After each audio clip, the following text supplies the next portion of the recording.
Early voting starts tomorrow for Wisconsin's spring primary, and while your ballot will feature the presidential primary, there are other local races to consider and two proposed constitutional amendments. Those proposals could alter how future elections are run.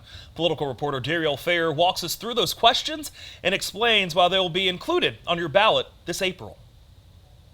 Voters will have a chance to respond to two referendum questions on their ballot for Wisconsin's presidential primary taking place on April 2nd. You may be wondering why those questions are seeking input from the public and what will likely happen once those responses are counted.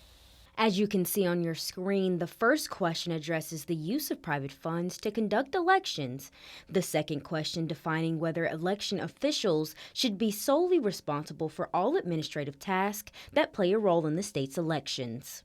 Republican lawmakers introduced the two questions following the 2020 election when the state received private grants and guidance from consultants on administering elections during the COVID-19 pandemic. More than 200 municipalities applied for and received a portion of the $10.6 million, including some of the smaller Republican-controlled districts like Waukesha County. However, Republicans have argued the grants disproportionately went to more liberal-leaning cities. They say the money was available to anyone who wanted it, and we can take them at their word.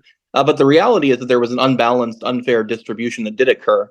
And again, that could occur in either direction. But advocates say that voting yes could reduce access to critical funding that ensures the state's elections are efficient. Much of that grant money went toward the purchase of sanitizer, plexiglass shields, so voters and poll workers didn't have to be breathing on one another. Elections are expensive, and these dollars are a good way to help a municipality offset the cost associated with running our elections. Executive Director for the League of Women Voters of Wisconsin, Deborah Cronmiller, says voters should make sure they are informed on the impact of both referendum questions as they are set to permanently change the Wisconsin Constitution if passed. For those interested in learning more about what's on the ballot this spring and what races are taking place in your district, you can visit our website to get more information at WKOW.com.